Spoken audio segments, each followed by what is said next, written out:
90.5, baby. The flavor station. 90.5, the flavor station.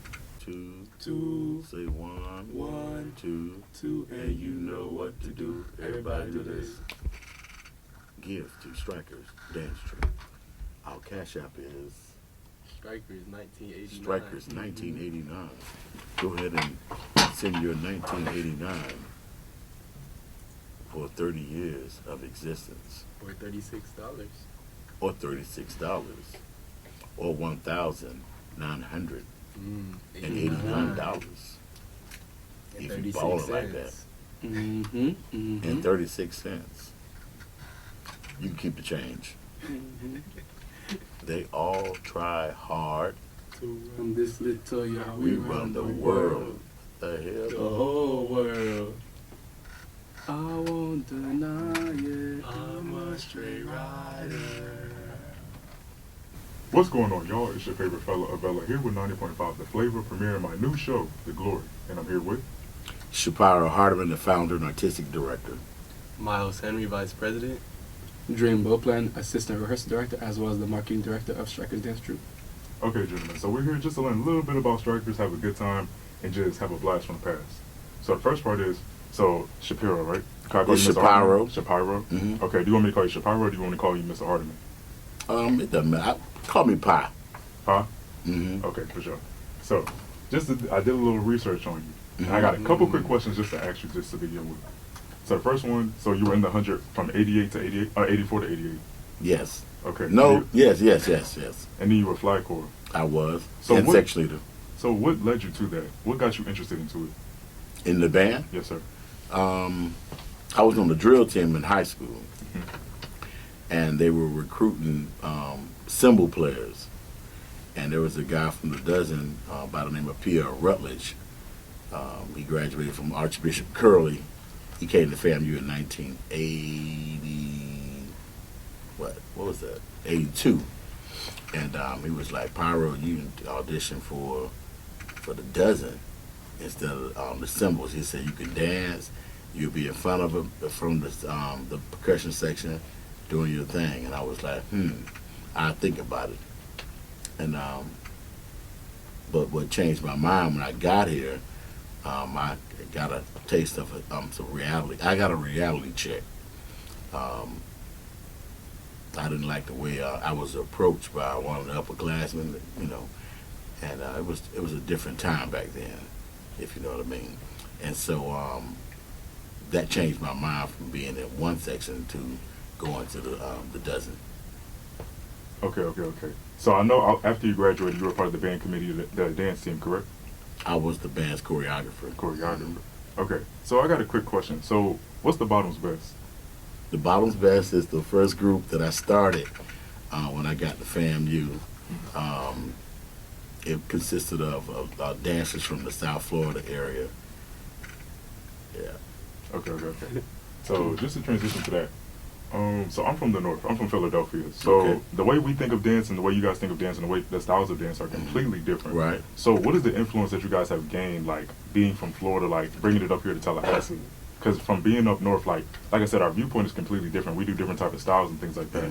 So what really made you not only bring that influence from South Florida to Tallahassee, but just embody it with this organization? But again, I was a dancer in high school, so with the drill team, we did a lot of street dancing as well. So when I got to FAMU, the ratio to men to women, it was almost like 2 to 9, and there wasn't a lot of males that were dancing. And so when I found people that were from the South Florida area that could dance, we started a little group called the Bottom's Best. But the big difference from I would say from South Florida to the Northerners, it's the energy. You all like a lot of house music, and we actually when we started the Strikers, we innovated house music, house dancing with us as well. But we were known for like high energy, creative, like fancy footwork. Those type of things. Okay. So my next question is going to be for you two gentlemen. So what interested you into the into strikers? Well, I can go first. So for me, because I came up in the Marching 100 fall 20, and so when I came up in the 100, the Strikers Dance Troupe, they perform at band camp.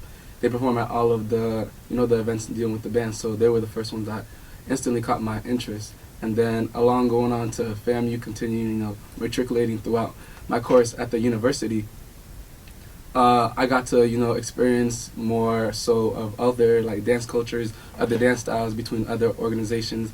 And then when I found the Strikers, it was a big difference with versatility. It was a big difference with the way that the Strikers present themselves.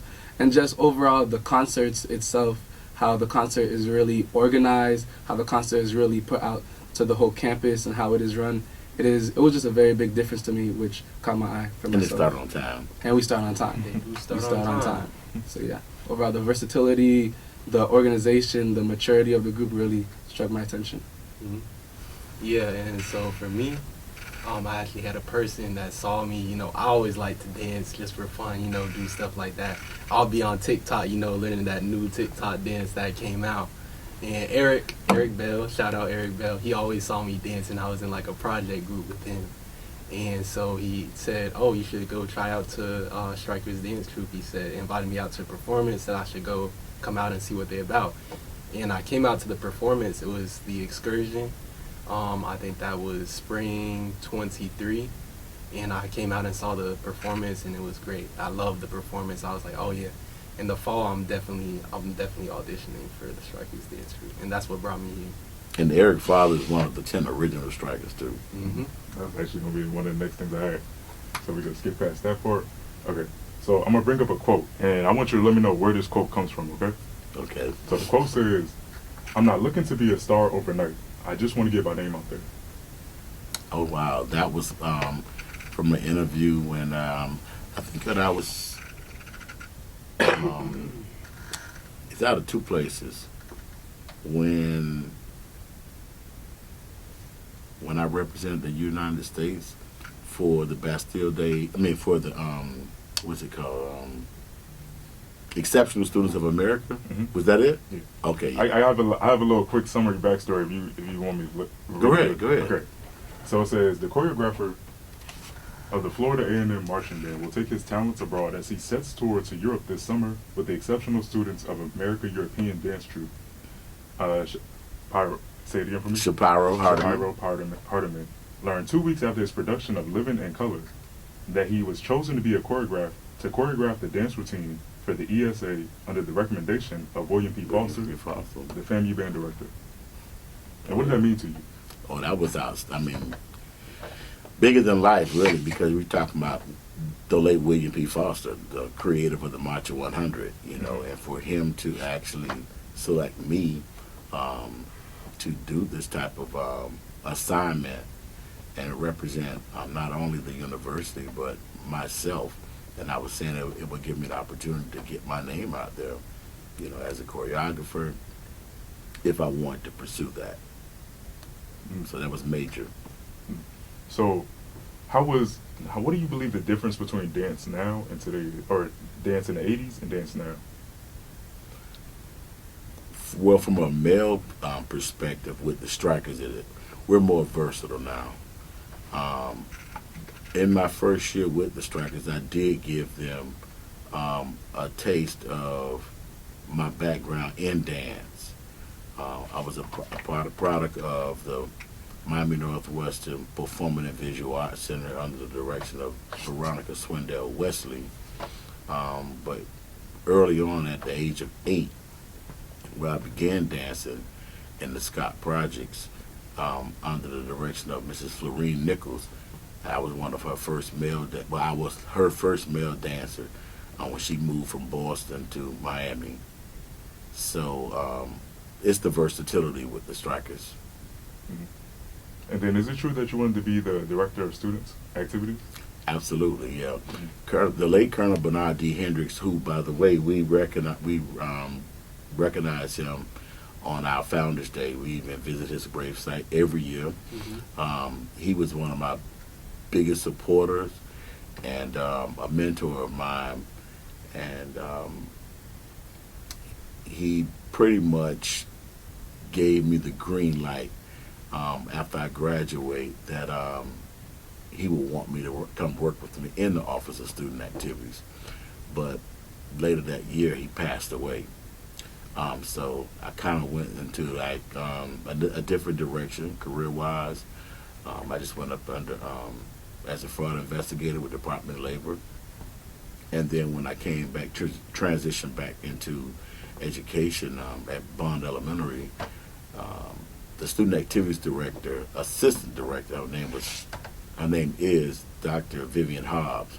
She encouraged me to follow that path again in student activities, and encouraged me to leave the school system from Bond to come over to Florida University, which I did in 1991.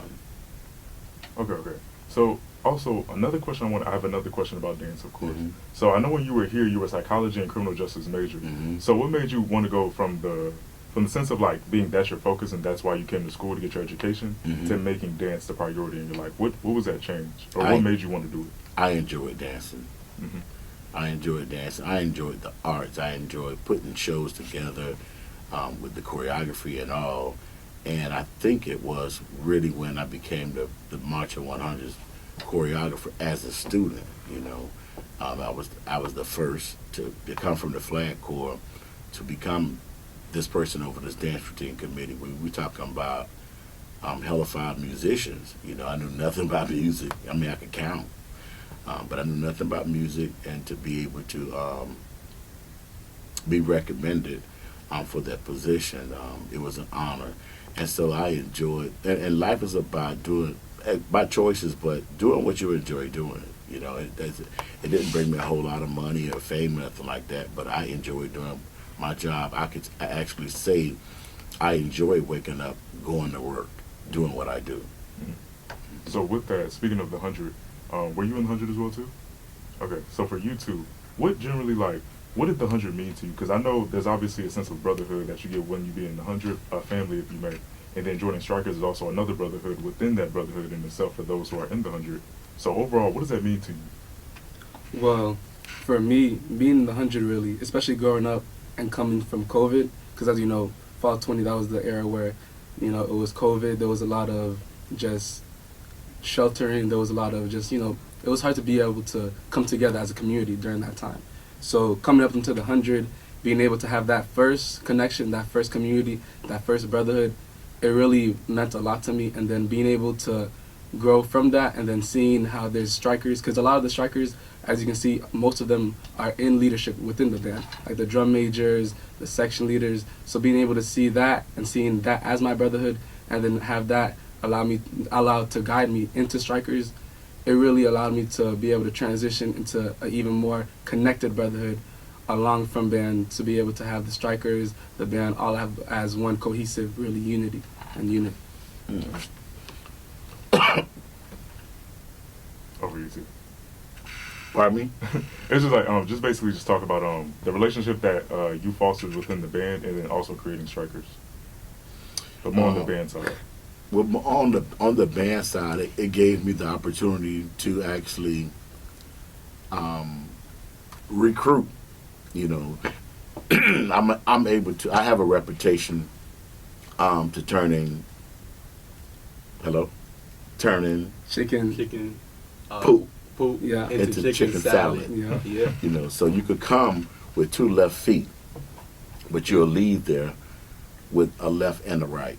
You know, and two arms and a head to actually move. Yeah. So with the band, I'm able to really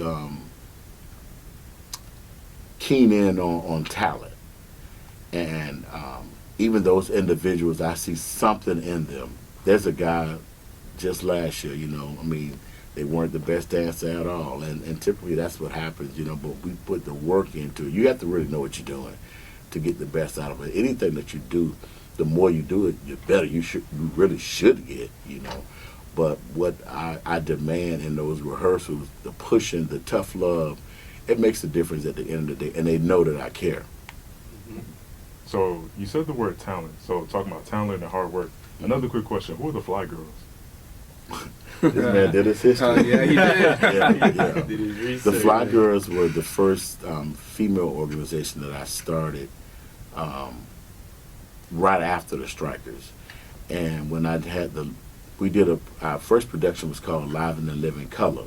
And this is where Colonel Hendricks came in also, because I went to the theater department to ask for guidance or help with it. I was turned down, and I was told that everybody wanted to see a copycat show, because back in the 90s, latter 80s, or mid 80s, there was a show called In Living Color.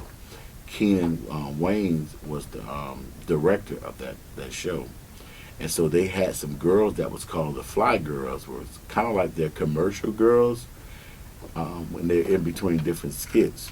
So I took that concept because a part of our purpose is to bring dance and comedy together, right? And so with that being said, I was able to have auditions for young ladies to be Fly Girls as a part of the Strikers Spring Excursion Show, which was in September back then. September 92 was the first year we actually had the Live and Living Color show featuring the Fly Girls. And then speaking of shows, I know you guys have 2 shows a year, one in the fall semester, one in the winter. I know it's like, I seen another interview, you said the first week of December. Right. And then there's another one that's in April. In April. Right. So is that sense of like, I know you've been doing this for 36 years. Mm-hmm. So is that same hunger from the beginning, from the 1980s, is still there inside of you every single year to continue performing? Oh, you have to ask the dancers that, because, well, for me personally, like I said, I enjoy getting up, doing what I do. But when you hear dancers year after year saying, oh, this topped that year, or this topped that, like the fall premiere, we had it in the winter, just in February 1st. That was one of the best fall concerts we ever had, and I got that from the dancers, by them going back and looking at videotapes and during the years that they participated, it was one of those better concerts. The dancers, the same style of dances that we had, I ain't gonna say they were no less, but they were no better, but it was just how it was well put together, from the graphics to the advertisement to the choreography to how the way the show flowed to our guest performers. It was really good. So what about you guys and your perspective of the fall and the spring shows? Just about like not only just like he said topping the one from previous, but just leaving your mark, because I dream you graduate this semester, correct? Correct. So what does it mean for you, like this is your last show coming up? So what emphasis do you want to have for this last show? Well, for me, it's about being able to pour in to the upcoming generation after me, especially because I know when I came up in Strikers, it was my pro fights who poured into me, and that allowed me to develop not just as a dancer but as a man, as an individual, and that allowed me to really be able to grow, to be able to mature, and to be able to use dance as a vessel for me to really express myself, So each and every concert, I really see it as a moment for me to be able to give my all and to be able to pour everything out from myself into others as well, you know what I'm saying? Because it's about really engaging the people around me. That's why one of my favorite pieces is the gospel, because it's allowing us to be able to engage with the crowd and evoke emotion within the audience, you know what I'm saying? So all of that just ties, it all really just wraps up into, the hunger to be able to be there and just serve and be able to allow others to grow in the same aspect that I was allowed to grow within this whole organization, from each concert to each performance to just, through the fall and the spring, all the years past. Mm-hmm. Yeah, key for me is, just growth, just through each semester that we do. That's how it's been for me since I started. I just want to grow from each semester to each semester. And then with new members, me being the vice president, like Dream said, I'm trying to put that same mindset into the people that are below me so they have that same growth mindset. Like, oh, we did amazing this fall. February 1st had a great turnout, but we're going to do even better for Excursion. And it's just continually getting better and better. And I think that's how Mr. Hardemon said, we continuously build upon each performance. It just gets better and better. So with that, approaching 36 years, who are some notable alumni that are of the Strikers? You just name like a couple names. It's up to you. Would you like to name recent or just all history past? Just all of history, something that the people would know. Woody McClain. Oh, that's easy one. Yeah, Woody McClain. Tally Brinson, Yep, Tally Brinson. Rashad Horn, Mm-hmm. Wayne Wesley, Brandon Cunningham. What about Don P. Roberts? Don P. Roberts wasn't a striker, Oh, he wasn't? but he was the one who actually recommended me to be the choreographer for the 20th Century Fox drum line. When Don was a drum major, but when he were in school, we were in school together. His senior year was my freshman year. Years later, he told me, after seeing my work, that one day he was going to bring me into a major project that he was working on. And it happened 2 years later, and then, so in 1993, he hired me to do the choreography for the movie Drumline. Okay. Any more alumni? I said Brandon Cunningham. I would say, and this is a striker. Yes. Okay. Who else I could just think of? Parnell Williams, Hendrick Shackleton. The list goes on. I know I'm leaving some. Jamal Terry. My guy Maurice Weldon Nance. All these guys living in California now. Tally, Maurice, Joel, Conrad Kelly. Definitely. Conrad Definitely. Kelly, yeah. He's the associate director, Definitely. Very artistic talented. director for The Step Africa. I mean, he's been in more countries and continents than you can probably imagine, you know. But he's a great influence on the organization. We do a lot of his works and past works. He'll be here the week going into spring break.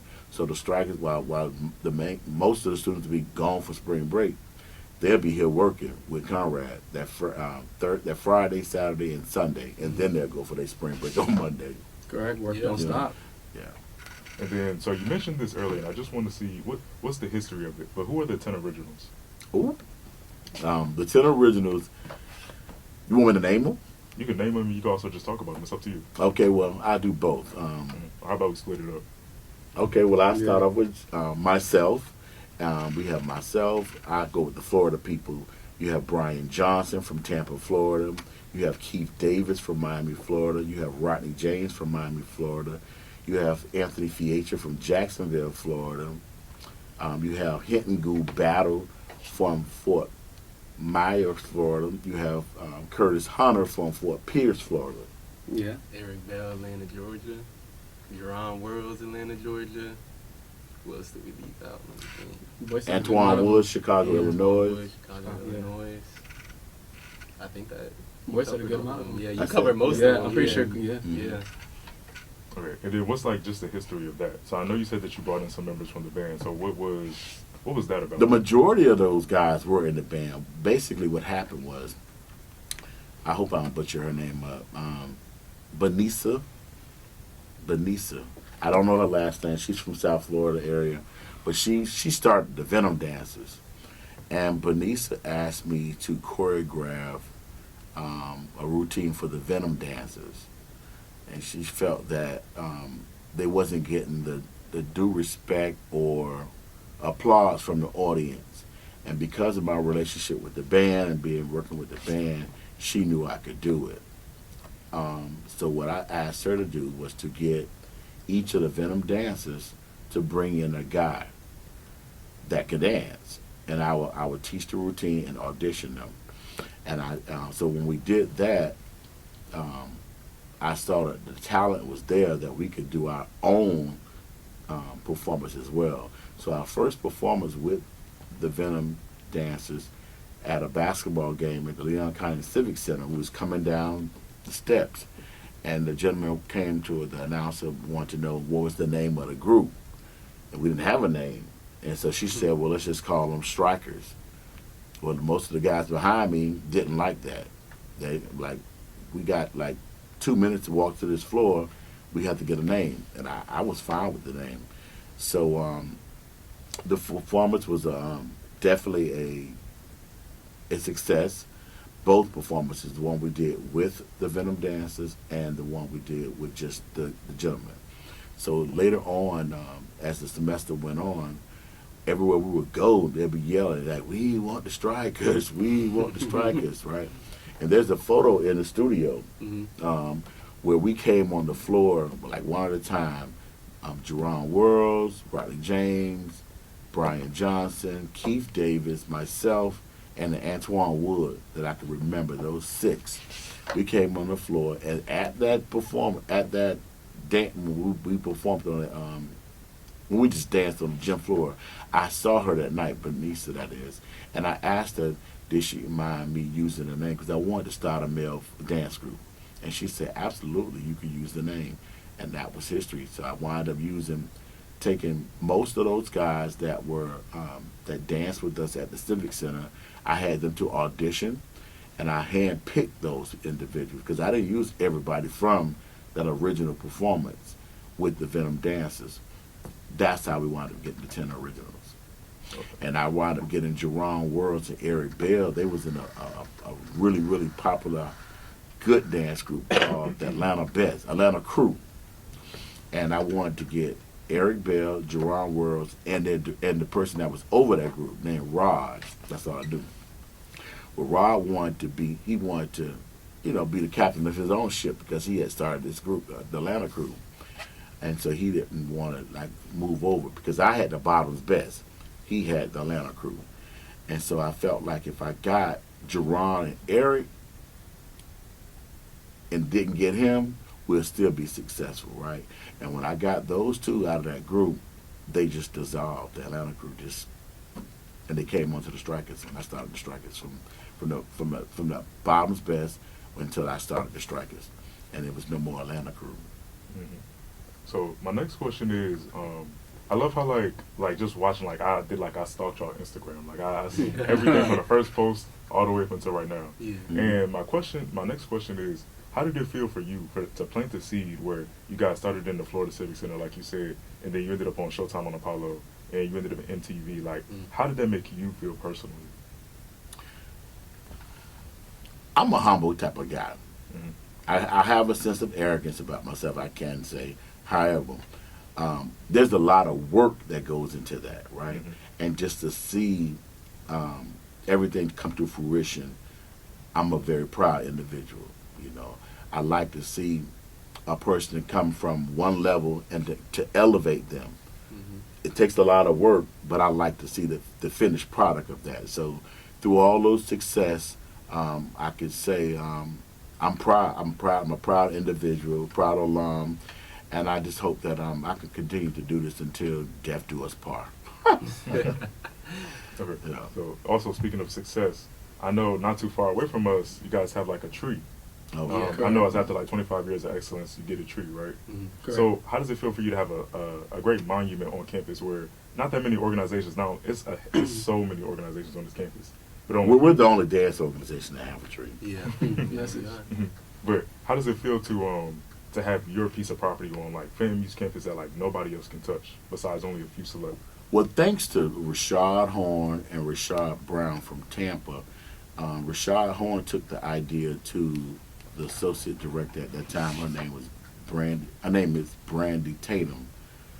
I forget Brandy. She's married now, so she's not Tatum anymore. But he took the idea to her as a surprise to me for the Strikers' 25th anniversary.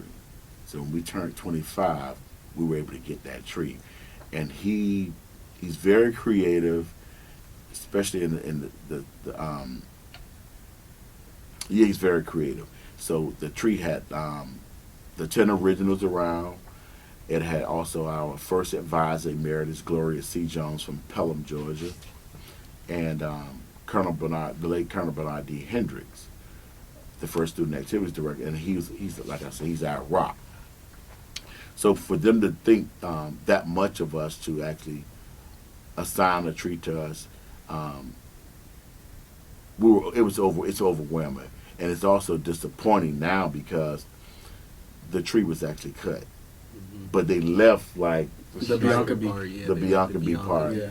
on down, and so we was able to preserve that, and I appreciate. Kind of remind me of the Apollo Theater when they come out and rub that. That was my next question. Yeah, I was about to say too. When they rub that log or whatever, so we still we're still recognized on campus. We still have a presence there, and we will be there on Tuesday before we go to the gravesite. Yeah. That's our starting point right there. We take the photos and just have a lot of memories. We discuss a lot of things before we go to the gravesite and to dinner. So what does that log represent? I watched the Apollo video, and then so when they come out, they just start rubbing on the log. Oh, yeah. Is that just a sign of just like, is that just like praise? Like, what is that? I'm not gonna lie. I don't know. The Apollo, it's. I think it's supposed to be a sense of a source of good luck. I think. Okay. Your performance. Yeah. I think I'll have to do the history on it, some research on it. And then also another thing. So for me personally, like Dream knows I'm a photographer, but Mm-hmm. I don't want to be listed as a photographer. I want to be more of a visual storyteller. Mm-hmm. So I love like when I see something like I just love like it's just catchy to me. Mm-hmm. And seeing that Apollo Theater performance, I seen the outfits, Mhm. and then just the question like, how did you guys? How did you guys come You up saw the with, first one or the second one? I seen Because both we of went them. twice. Okay. Yeah. So how do you guys come up with the themes of your outfits? Because I seen that the first one there in the all black with the white on the wrists and Mhm. on the gloves and things like that, and then you guys have like the hockey jerseys. And then, like, now you guys do the business casual, like, you guys do the little model thing. So, where does that come from? Most of the stuff. I don't want to sound like I, me, I, but back then it was definitely that with all of the costumes, and even now today, you know, the students have input or suggestions on whatever. Because that drill model piece that you saw when they had on the suits and stuff, that wasn't the original costume. I came back and said, no, this is what we need to wear because we had a similar look the year before, or was the year before? Yeah, it was the year Yeah. before. And so I knew I could imagine what it would look like if everybody had that style, you know. So so the costume plays a major role in it, but you don't ever want to allow costuming and lighting to determine the success of your performance. So the lights are bad, the sound is bad, your outfits are bad. That performance better not be bad though. Okay. So speaking of performance, speaking about tradition, things like that, what does it mean? I'm gonna just transition to you guys to Dream and Miles. Okay. What does it mean for you guys to have a building where you guys can always practice, work as hard as you want, stay as long as you want, and just dedicate to your craft? You want to go first? Yeah, I can. I mean, it feels great, you know. It feels like we have a community in here. Like, we have a whole brotherhood. We all come in here, go lab some choreography or something like that, things like that. We have a place where we can commune together as a brotherhood, and also with Mahogany Dance Theater, you know, our sisters. And it's a place where we could, where we could be together. Like, even on Super Bowl Sunday, we had a place where we could all come together, watch the Super Bowl together, and just convene together. It's great. I love it there. Yeah, and for me, really, it's a very spacious place where we're able to go rehearse our choreography, and it's like the ground, it's a sprung floor wood, yeah, so it's when you dance on it, you're able to really, it bounces back with your foot. So especially with Mahogany, With a Marley also. Yeah.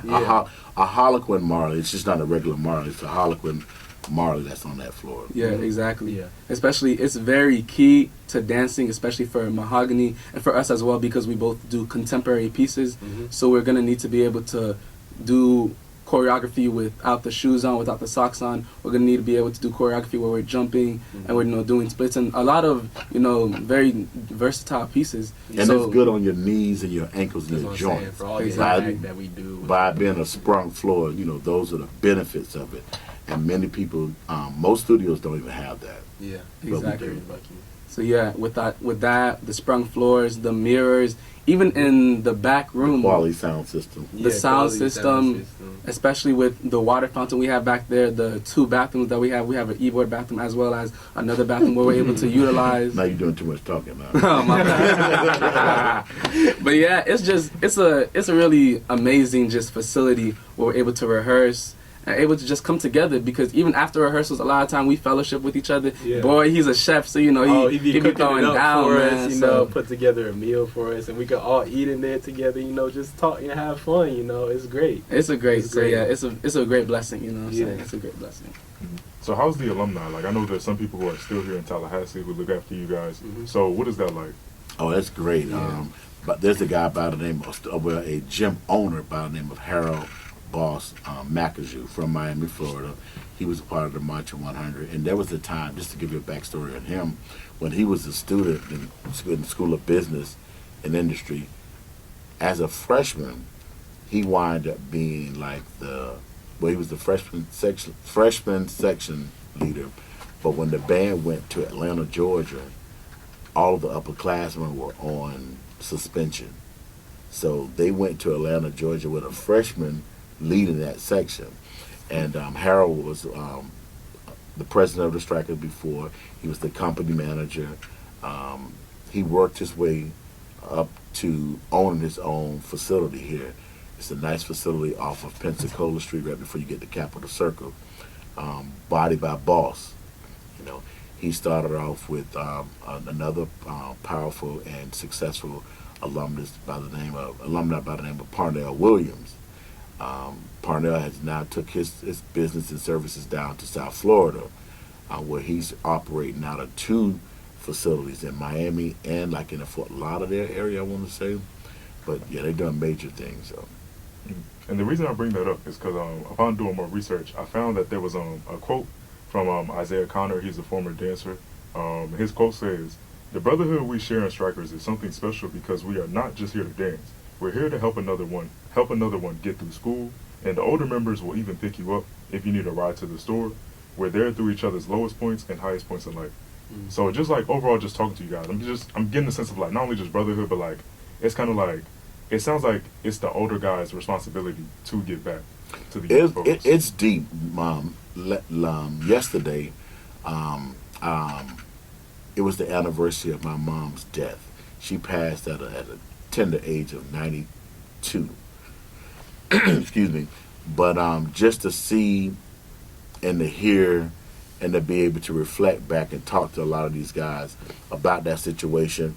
They were there for me, and the text messages that I received on today, just following up on it. You know, it's you can't, that kind of stuff. You can't. It's not fake. You can't buy that kind of stuff. You know, and so I appreciate that. It really means a lot. So it's beyond the brotherhood. So Isaiah Connor, the gentleman that you spoke on, he's touring right now with Step Africa as well, FAMU graduate. And also we have, we have the love for one another. Yeah, it goes deep, yeah. So we're going to come towards the interview. I'm going to just ask a couple more quick questions for you guys. Mm-hmm. So first, I know I talked about the building earlier. How did you get a dance studio? Listen, we've been around the block a long time. We started off in Howard Hall. In that auditorium on campus, ROTC building. I was working with this community organization called Community School of Dance under the direction of the late Mary Herron. And anybody that know Miss Herron, she's a tough cookie. She was a tough cookie. She's deceased now. But as long as I was able to do right by her in terms of like work at her studio, we could have that facility. So I did a whole lot of like sweat labor working with her kids for free, so that we would have a place to rehearse Strikers and Mahogany. So Mahogany would go in there from 7 to 9, and the Strikers would go in there from 9 to 11 every Tuesday and Thursday for forever. And then we transitioned over to Gaither Gymnasium, where there was a dance studio up there.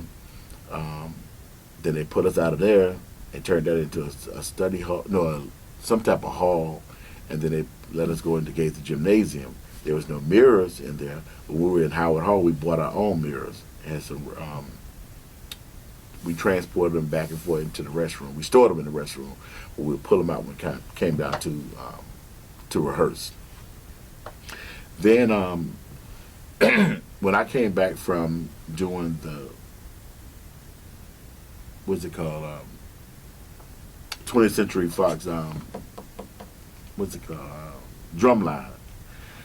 I was able to afford to get my own space, but I was kind of scammed over $25,000 from a contractor. We had got a space on Troupe Street. It was the old, I don't know if you all know about Blockbuster.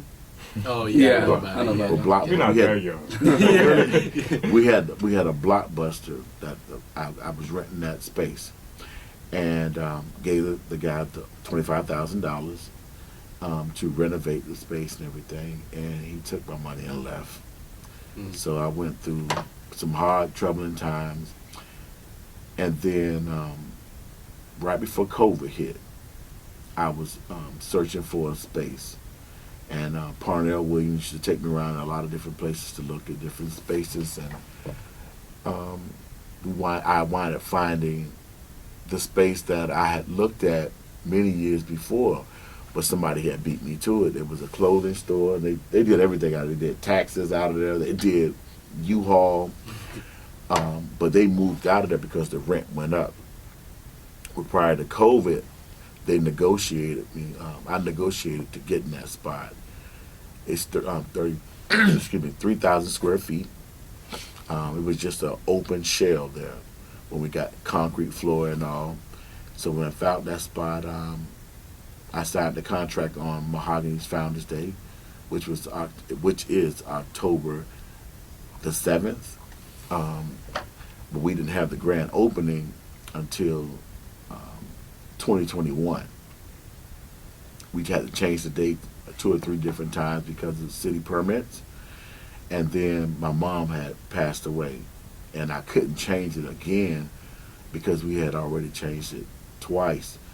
So in February, we had our grand opening for that space, and we've been there ever since October 9th, 2020.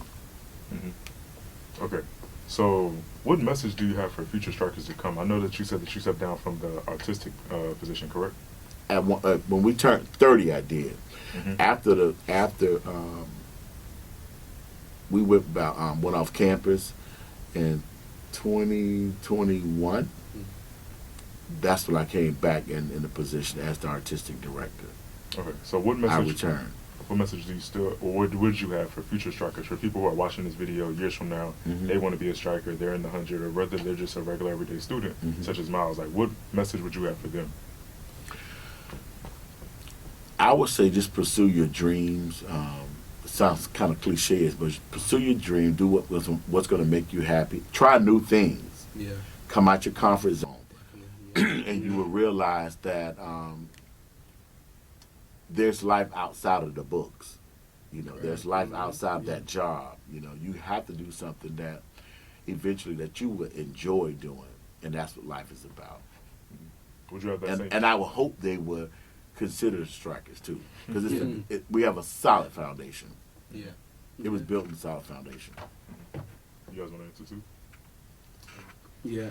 So, what I would say, especially to those who are just coming to FAMU or those who are looking for, amazing community, to really go outside your comfort zone, like, Boy was saying, like Mr. Hardemon was saying, and to be able to really venture out, to allow yourself to grow, and to allow yourself to really just get out there. Because especially, one thing, especially when I was first coming to FAMU, it was really hard to get out of my shell, to get out of my comfort zone, to find a community where I could really be myself in.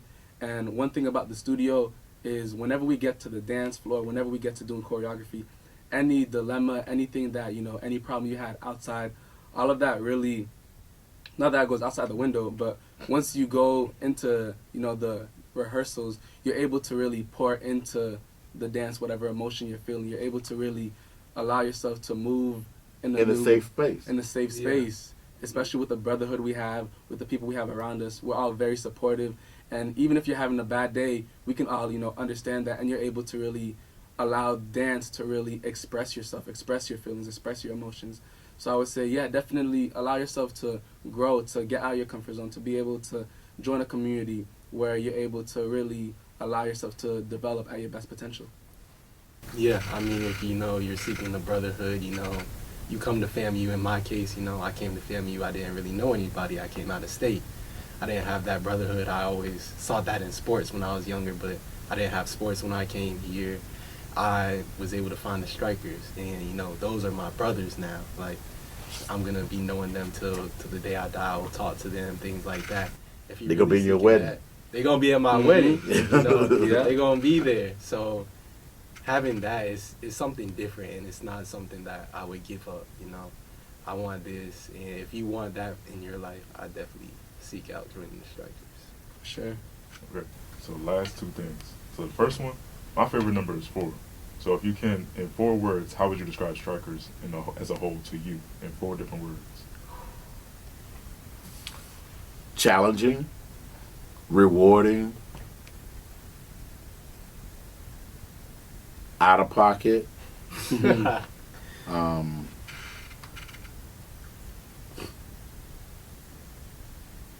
and tough love. I say it's a community, creative, hardworking, and discipline. Yeah, I'll take that one. I'll take that one. I would say motivating, loving, Mm. brotherhood, Mm-hmm. as well as unity. Mm. Okay. Unity in the community. Right. Mm-hmm. So, like I said earlier, I talked to a couple of Strikers, a couple of old heads, and they told me to let you guys listen to something. So, I'll play something, and I just want you guys to just react however you react. I got a couple of things for you. Okay? All right, go ahead. Alright. Okay. So they told me to tell y'all to finish the sentence for this one. In 1989, Pyro and the night made the Strikers dance true to do this all the time. And then what about this one? I'm Mimi. And then I got 2 more. We got That's boy. That's boy. That's boy. Everybody boy. Everybody boy. Everybody boy. and then the last one. Say, Say. Strikers on One, say Strikers on 2. Say 1, 2, and you know what to do. Everybody do this. Okay. So with that being said, gentlemen, thank you. I appreciate you so very much for coming for my first ever show. We're gonna do a part 2. Mahogany Okay. coming real soon. Oh, Okay, okay. Come okay. on. Sounds good. Okay, okay. We got to do it before the show, before your spring showcase. Yeah. Okay. And I was going to correct you early. You know, we perform in shows, but we have our own concerts. So we like to. Oh, my apologies. No. But you didn't know. You know, other people have shows. We have concerts, and it's a big difference. Yeah. Wouldn't Very you much say? Big is. difference. Yeah. Very much is. Okay. So other than that, is there anything else that we can look forward to when it comes to Strikers? Absolutely. We talking about February the 22nd, the 20th anniversary of United We Dance, where we have dance organizations from all over Florida, Georgia, and Alabama coming, along with, of course, Famu and Florida State dance organizations. At Gaither Gymnasium, we'll be the first organization to go back in the Gaither Gymnasium after Yes. the long renovation. Yep. And then we have our annual spring excursion show. Our tour starts in Miami at the Lyric Theater in Overtown, Historic Lyric Theater, followed by the next week will be the Strikers and Mahogany Presents Uninterrupted Lee Hall Auditorium on April April 14th, the or- 19th. 19th. April 19th. Okay, April 19th. 19th. Yeah. Yes. That last That's time. Easter weekend. Yep. And we start on time. And We do start on time. Okay. So last thing, you guys want to shout out anything? You guys want to say anything as we wrap up this interview?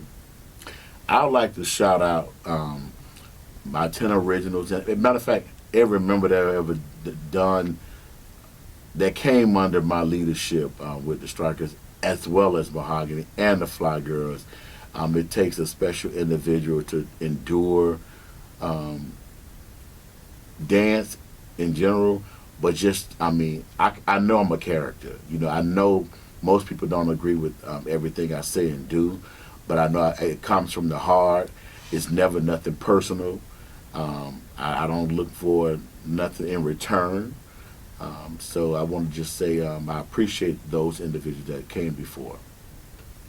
Definitely. I want to shout out first off, of course, Mr. Hardemon and his vision. You know, it's not easy, especially considering myself when I was his age. Like, thinking about everything that he did, thinking that starting from scratch, it's just an amazing. When he was my age. No, like, you know, when I was your age. Yeah, Oh, pretty much. yeah. Yeah. But thinking about that, it's just very motivating to see how from coming up to college and then starting everything from scratch, being able to build just an amazing community, an amazing just generation of amazing dancers, and being able to grow from that and have such an amazing community right now, that definitely is very inspiring. Along with Mr. Hardemon, definitely want to give a shout out to all the profiles who instilled just any type of development within me. You know what I'm saying? The people that came before me, all the originals, everyone that came before me, I definitely want to give a shout out to them because they're the ones that started everything. They're the ones that really allowed me to have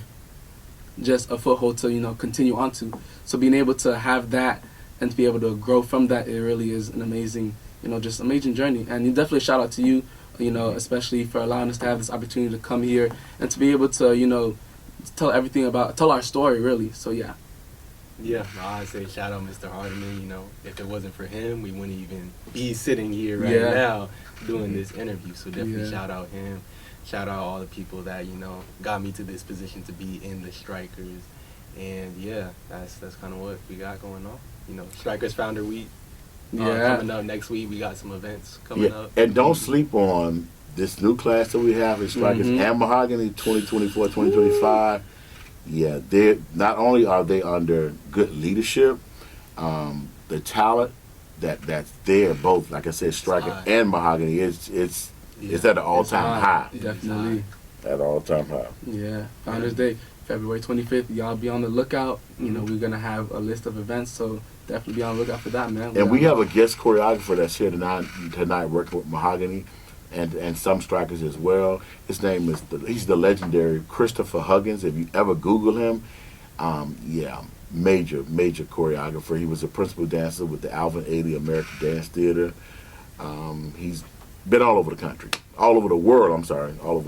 And he's here now working with Mahogany Dance Theater. Okay. Well, once again, just to wrap up, thank you guys. Appreciate you guys. Looking forward to seeing what you guys do this upcoming year, this upcoming show. And God bless. Thank you.